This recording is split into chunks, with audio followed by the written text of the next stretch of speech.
आज हमारा टॉपिक जिस पर आज चर्चा की जा रही है उसका नाम है ब्रेक इवन पॉइंट।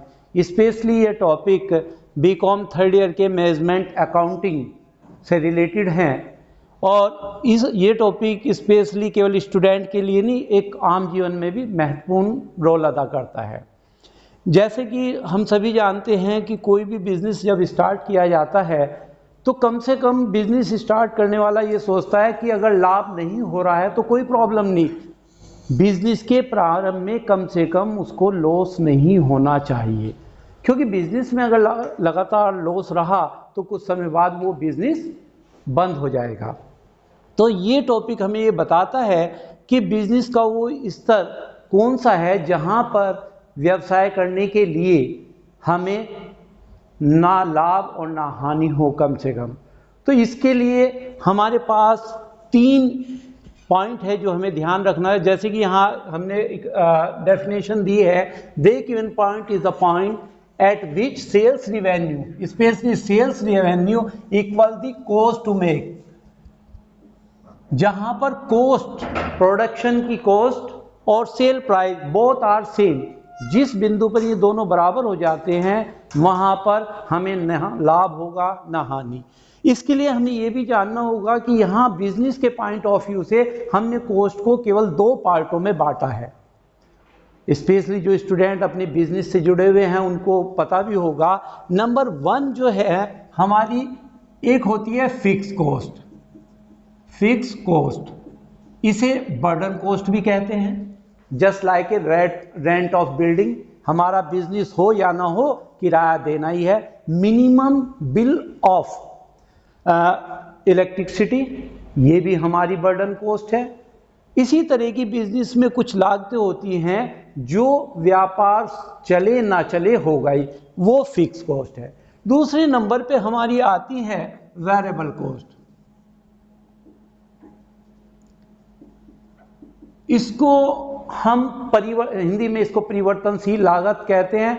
इसमें जैसे जैसे हमारा प्रोडक्शन बढ़ता है ये कॉस्ट बढ़ती है। इस कॉस्ट में हम जो लेते हैं specially material, labour and overheads, ये वो लागतें होती हैं जैसे जैसे हमारा प्रोडक्शन बढ़ेगा हमारी लागतें भी बढ़ेंगी। इन 2 कॉस्ट के बेस पर हम डिसाइड करते हैं सेल प्राइस। इस टॉपिक की हमारी लिमिटेशन ये है कि फिक्स कॉस्ट सेम रहेगी, वेरिएबल कॉस्ट में कोई चेंजेस नहीं होगा पूरे साल, और सेल प्राइस भी सेम रहेगा।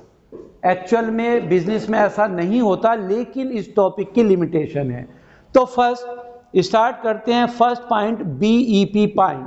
BEP, there is no loss no profit, जहां पर हमारे व्यापार का वो स्तर यूनिट्स प्रोड्यूस का जहां पे ना लाभ हो ना हानि। उसका फार्मूला है हमारे पास fix cost upon sale price minus variable cost.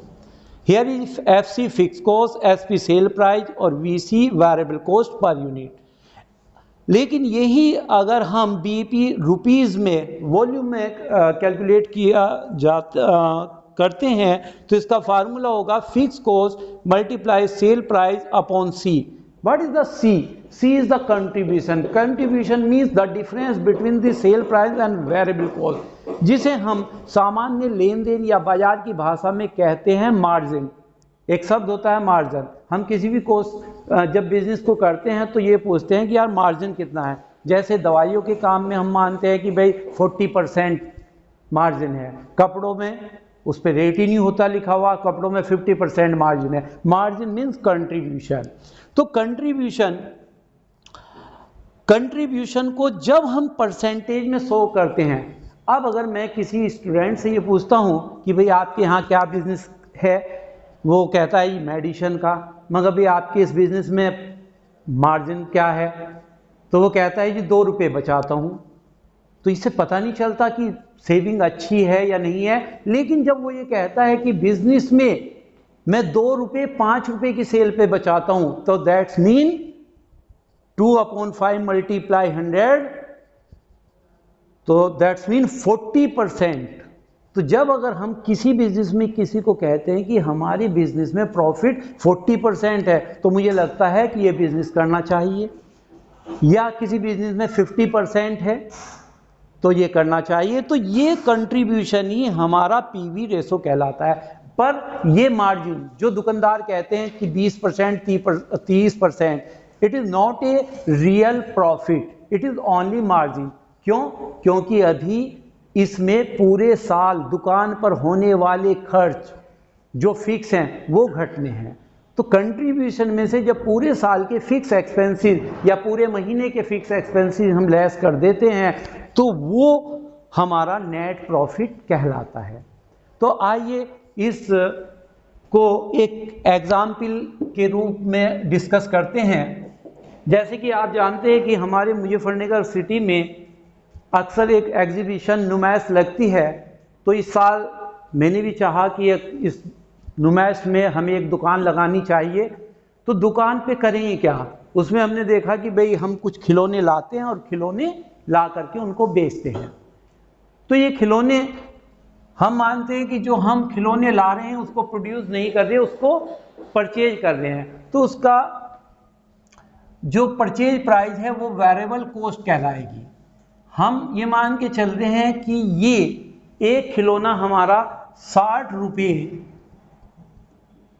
Per unit, एक खिलौना हम 60 रुपये पर यूनिट पे खरीदेंगे और इसको हम अपनी नुमाइश में जो बेचेंगे, हमने डिसाइड किया कि इसका sale price 100 rupees per unit पर बेचेंगे। और हम मानते हैं कि हमारी एग्जीबिशन हमारे शहर में 1 महीना चलनी है। उस 1 महीने में हमारे कुछ फिक्स एक्सपेंसेस होंगे, जैसे हमें नुमाइश में एक दुकान लेनी होगी, उसका किराया, वहाँ 2 बंदे भी रखने होंगे, उनकी सैलरी, वहाँ लाइट भी लेनी होगी, उसका खर्चा। ये सब हम मानते हैं कि 1 महीने के लिए हमारी जो फिक्स कॉस्ट है, ये फिक्स कॉस्ट हमारी हो जाएगी 10, ये फिक्स कॉस्ट हो जाएगी हमारी 8000 रुपीज़। तो हम ये जानना चाहते हैं कि हमें कम से कम कितनी यूनिट्स बेचनी होगी ताकि हमें कोई लाभ या कोई हानि ना हो। तो यहां सबसे पहले हम देखते हैं कंट्रीब्यूशन। कंट्रीब्यूशन पर यूनिट, हम 1 यूनिट पर कितना बचा रहे हैं, what is the net profit या रिवेन्यू पर यूनिट। हम जानते हैं कि इसका फार्मूला S-V, हम देख रहे हैं 100 रुपीज़ की यूनिट हम बेच रहे हैं और 60 की ला रहे हैं, तो 40 रुपये per unit, 40 rupees per unit is our margin. पर what is the percentage of margin, कितने परसेंट बचा रहे हैं। किसी को हम कहते हैं 40 रुपये बचे, यार 40 रुपये is not enough money, what is the percentage. So percentage के लिए फार्मूला है profit volume ratio, S-V upon S multiply 100, 100 minus 60 upon 100 multiply 100, 40 upon 100 multiply 100, that's mean 40%। हम इस बिजनेस में 40% प्रॉफिट ले रहे हैं। तो 40% से जरूर लगता है बिजनेस अच्छा है, कर लेना चाहिए। 40% बचते हैं। हमारी फिक्स कॉस्ट 8000 है, तो हमें कम से कम कितनी यूनिट सेल करनी होगी कि हमें ना लाभ हो ना हानि। तो उसके लिए फार्मूला है हमारे पास BEP in units. Formula FC upon sale price per unit minus variable cost per unit. In units के लिए फिक्स कॉस्ट हियर इज 8000 और S-V 100 minus 60, 100 8000 upon 40, 200 unit must be sold for BEP point. 200 unit यदि हम बेच देते हैं तो हमें कोई लाभ या कोई हानि नहीं होगी, क्योंकि 200 यूनिट वो आ गई जिस पे हमें कोई लाभ या हानि नहीं होगा। इसको चेक भी कर लेते हैं, कैसे? Sales at 200 units, 200 unit multiply 100 rupees per unit, sale volume is 20,000 and total cost is first fixed cost 8,000 and variable cost is 200 unit or multiply variable cost is 60 to the 12,000. So total cost is 20,000 and आप यहां देख रहे हैं sale is 20,000 and total cost 20,000, so difference is nil, so no profit no loss. तो यहां पर हम कहेंगे कि 200 यूनिट वह पॉइंट है जिस पर हमें ना लाभ हो रहा है ना हानि। तो कम से कम उस बिजनेसमैन को माइंड मेकअप करना होगा कि कम से कम उसकी 200 यूनिट बिक जाए, और 200 यूनिट के बाद जितना भी कंट्रीब्यूशन बचता है after 200 unit per unit contribution is